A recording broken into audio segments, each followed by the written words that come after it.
11টা মাস আমার মালিকের কোনো ইবাদতের খবর নাই। 11 মাসের মধ্যে একদিন মসজিদে 5 ওয়াক্ত নামাজ পড়ার জন্য বান্দা আসে না, একদিন মালিকের ইবাদত করার জন্য আসে না। কিন্তু যখন জুমার আযান দেয়, জুমার দিনে এসে সামনে কাতারে বসে, আবার জুমা শেষ, পরের জুম্মায় বান্দা হাজির হয়ে যায়। এই ভাব করতে করতে 11টা মাস যখন কাটিয়ে গেল, মুয়াজ্জিন সাহেব এলান দিতেছেন, শোনো হে মুসল্লি, রাত্র আজকে শেষ, রাত্র থেকে সেহরি খাওয়া শুরু করে দিবা। আজ থেকে প্রথম রমজান শুরু হয়ে গেল। বান্দা মসজিদের গেটের সামনে সুন্দর দাড়ি রাখিয়া, সুন্দর লেবাস দাড়ি করিয়া, সুন্দর টুপি মাথায় দিয়া, পায়জামা পাঞ্জাবি পরিয়া মসজিদে মুয়াজ্জিন এসে বলে, লাব্বাইক হুজুর, আমি হাজির। বলে, পীরের দরবারে বেশি বেশি চাইবেন নাকি বলেন? বাংলাদেশে বাবার কোনো অভাব নাই। তালা বাবা, খাজা বাবা, ফরিদপুরি বাবা, ভণ্ড বাবা, কুতুববাগের বাবা আছে না নাই? আমার এই মোবাইলের মধ্যে বয়ান আছে কুতুববাগ শরীফের যে পীর জাকির সাহেব ডাক দিয়া বলে, আমার মুরিদারা ভালো করে শুনিয়া না, আমি জাকির সাহেব রে, তোরা কি চিনো? কুতুববাগের বড় পীর। আমি পীর সাহেবের কাছে, আমি পীর সাহেব কিন্তু জনতন পীর না। মুরিদারা ডাক দিয়ে বলে, আপনি কেমন পীর? কয়, আমি কবরের মধ্যে ছিলাম 3 বছর। কবরের মধ্যে কয় বছর ছিল বলেন? কবরের মধ্যে কোনো মানুষ 3 বছর বাঁচেনি। এর মতো ভণ্ড দুনিয়াতে কেউ আসেনি। ও দুনিয়ার মুসলমান ইমানদার আল্লাহর গোলাম, আজকে দুনিয়ার মুসলমান এই ভণ্ড পীরদের পিছনে পড়ে দুনিয়াটাও নষ্ট করেছে, আখিরাতটাও তারা নষ্ট করে ফেলাইছে। তাহলে বলেন, দুনিয়ার কোনো বাবার কাছে দরবারে যাওয়া যাবে নি? না না, দুনিয়ার কোনো বাবার দরবারে চাইবেন না। অসুস্থ হয়ে গেছেন, মসজিদে নামাজ পড়ে আল্লাহর কাছে দোয়া করেন, ও দয়ার মালিক, আমি অসুস্থ হয়ে গেছি, দয়া করে মায়া করে শেফায়ে কামিলা আজলা দান করেন। দেখবেন আল্লাহ তাআলা আপনারে ক্ষমা করিয়া দিবেন। টাকার দরকার, পয়সার দরকার, অর্থের দরকার, সম্পদের দরকার, মা অসুস্থ, বাবা অসুস্থ, নিজে নিজেই মালিকের দরবারে দোয়া করবেন, মালিকের দরবারে দোয়া করবেন। ও দয়ার মালিক, দয়া করে মায়া করে আমারে মাফ করে দেন, দয়া করে মায়া করে আমারে সম্পদ দেন, আমি বড় অসুস্থ, শেফা দান করেন।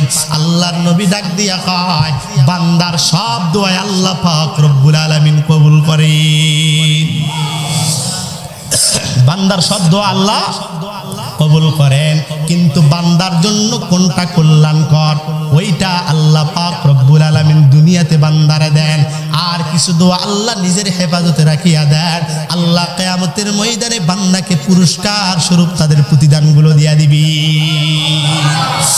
এর নবীর উম্মতের দল, তাহলে শিরক কারে বলে বুঝলেন তো নাকি? আল্লাহ ব্যতীত অন্য কারো কাছে চাওয়ার নাম হলো শিরক। কার কাছে চাইবেন? তাহলে পীরের কাছে না চাইয়া, বাবার দরবারে না চাইয়া, চেয়ারম্যানের দরবারে চাইবেন, মেম্বারের দরবারে চাইবেন, মন্ত্রীর দরবারে চাইবেন নাই। না না, দুনিয়ার সবাই হলো স্বার্থপর। আমার মালিক ডাক দিয়া বলে, নবী আপনি জানায়া দেন, আপনার উম্মত আমি আল্লাহর কাছে যত চাই, আমি আল্লাহ তত বান্দারে খুশি হইয়া দিতেই থাকি। এর নবীর উম্মতের দল, আল্লাহ পাক রব্বুল আলামিন এই সুন্দর রাত্রিতে দুই শ্রেণীর বান্দার দোয়া কবুল করেন না। 1 নাম্বার, যারা আল্লাহর সঙ্গে শিরিক করবেন তাদের দোয়া আল্লাহ কবুল করবেন না। দ্বিতীয়ত কে? যারা হিংসাত্মক ব্যক্তি, যারা মানুষকে দেখে হিংসা করে, যারা রূপের অহংকার দেখায়, যারা কণ্ঠের অহংকার দেখায়, অর্থের অহংকার দেখায়, সম্পদের অহংকার দেখায়, এমন অহংকারওয়ালা ব্যক্তি আছে না নাই? এর নবীর উম্মতের দল, ওই মনে বড় কষ্ট লাগে, সামনে রমজান, তাকায় দেখবেন ওর মতো বড় আল্লাহর ওলি দুনিয়াতে আর একটাও নাই। এমন এমন শ্রেণীর বান্দা মসজিদে পাওয়া যায় কিনা? আল্লাহ এর অর্থ দান করেছেন, সম্পদ দান করেছেন, সব করেছেন। 11টা মাস আমার মালিকের কোনো ইবাদতের খবর নাই। নাই। 11 মাসের মধ্যে একদিনও মসজিদে 5 ওয়াক্ত নামাজ পড়ার জন্য বান্দা আসে না, একদিনও মালিকের ইবাদত করার জন্য আসে না। কিন্তু যখন জুমার আযান দেয়, জুমার দিনে এসে সামনে কাতারে বসে, আবার জুমা শেষ, পরের জুম্মায় বান্দা হাজির হয়ে যায়। এই ভাব করতে করতে 11টা মাস যখন কাটিয়ে গেল, মুয়াজ্জিন সাহেব এলান দিতেছেন, শোনো হে মুসল্লি, রাত্র আজকে শেষ, রাত্র থেকে সেহরি খাওয়া শুরু করে দিবা। আজ থেকে প্রথম রমজান শুরু হয়ে গেল। বান্দা মসজিদের গেটের সামনে সুন্দর দাড়ি রাখিয়া, সুন্দর লেবাস দাড়ি করিয়া, সুন্দর টুপি মাথায় দিয়া, পায়জামা পাঞ্জাবি পরিয়া মসজিদে মুয়াজ্জিন এসে বলে, লাব্বাইক হুজুর, আমি হাজির। 11 মাস আমলের কোনো খবর নাই, এর মতো আল্লাহর ওলি কেউ নাই, এর মতো টুপিওয়ালা, এর মতো দাড়িওয়ালা, এর মতো বুজুর্গওয়ালা ব্যক্তি আর কেউ নাই। সুন্দর পাঞ্জাবি, সুন্দর টুপি, সুন্দর পাগড়ি মাথায় দিয়া, শরীরের মধ্যে সুন্দর আতরের ঘ্রাণ। গরিবেরা আতর কিনবে কি, মাখতেও পারে না, কথা বলেন ঠিক কিনা? এরে নবীর উম্মতের দল, হাতের মধ্যে তাসবিহ নিয়ে সুবহানাল্লাহ, আলহামদুলিল্লাহ, আল্লাহু আকবারের জিকির করে, আর সামনে কাতারা এসে বলে বসে থেকে থেকে তাসবিহ টিপে আর বলে, দুনিয়াটা ধ্বংস হয়ে গেছে, দুনিয়াটা ধ্বংস হয়ে গেছে, দুনিয়াটা ধ্বংস হয়ে গেছে।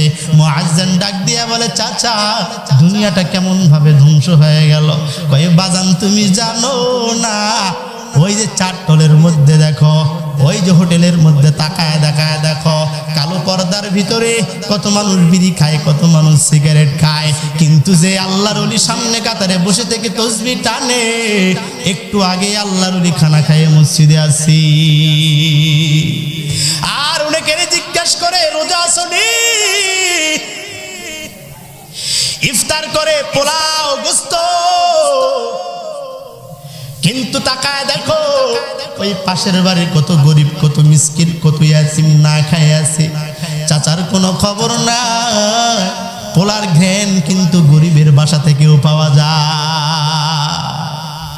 বলো, এমন ইমানদারওয়ালা ব্যক্তি আছে না নাই?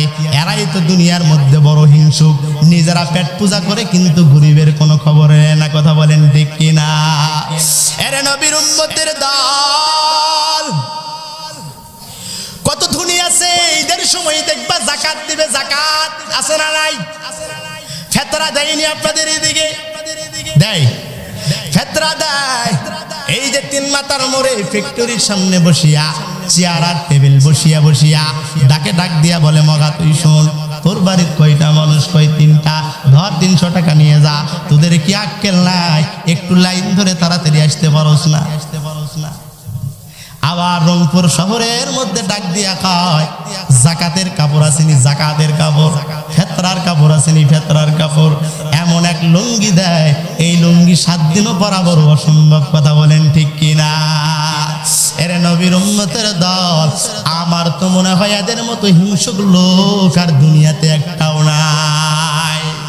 যারা গরিবরে দেখতে পারে না, নিজের আত্ম অহংকার, নিজে সালাম কোনোদিন দিবে না, কোনোদিন সালাম গরিবরে তো দিবেই না। কেউ যদি সালাম না দেয়, বেটা শোন, তোর বাবার বাবা, তার বাবা আমাদের দেখলে সালাম দিত, তুই কেন দিলি না? সালাম দিয়ে তারপর যাস না নাই? এরে নবীর উম্মতের দল, আল্লাহর নবী ডাক দিয়া বলেন, এই 2 শ্রেণীর ব্যক্তির আল্লাহ দোয়া কবুল করবেন না। এরে নবীর উম্মতের দল, এ ব্যতীত যত মানুষ আছে, আল্লাহ পাক রব্বুল আলামিন সকলের দোয়া সঙ্গে সঙ্গে কবুল করবেন কি? তাহলে আল্লাহর দরবারে বেশি বেশি চাওয়ার দরকার আছে না নাই? আল্লাহর দরবারে বেশি বেশি চাওয়ার দরকার আছে না নাই? আল্লাহ পাক রব্বুল আলামিন ডাক দিয়া বলেন, ওয়ামা খালাকতুল জিন্না ওয়াল ইনসা ইল্লা লিয়াবুদুন।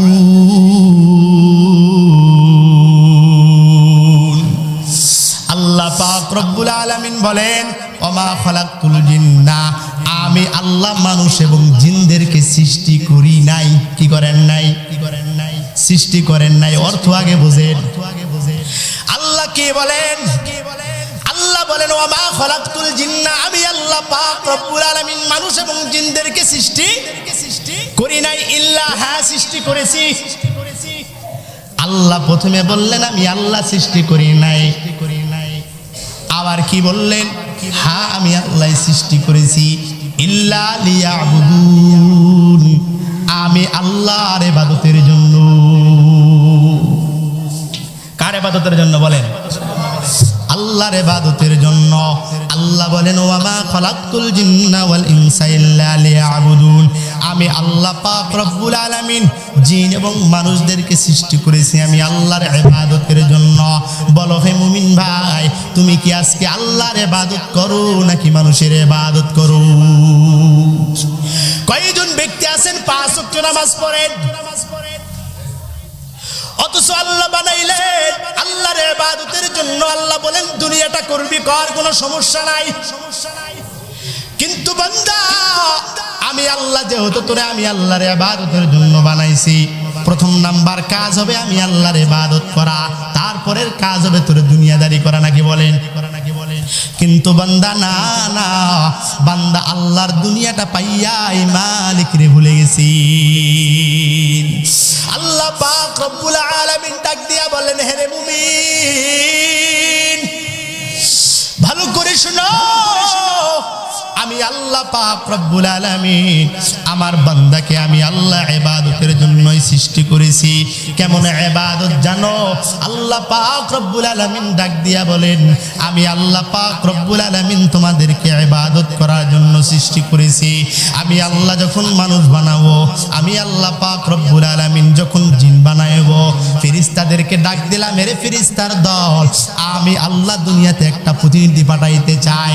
ফেরেশতারা ডাক দিয়া বলে ও মালিক, আমরা কি তোমার সিজদা করি না? আমরা কি তোমার রুকু করি না? আমরা কি তোমার ইবাদত করি না? আল্লাহ ডাক দিয়া বলে রে ফেরেশতা শোনো, তোরা আমি আল্লাহর ইবাদত করো, তোমরা আমি আল্লাহর রুকু করো, সিজদা করো, আমি আল্লাহর ইবাদত তোরা করো, কিন্তু ফেরেশতা ভালো করে শুনিয়া নে, তোমরা তো গুনাহ করতে পারো না।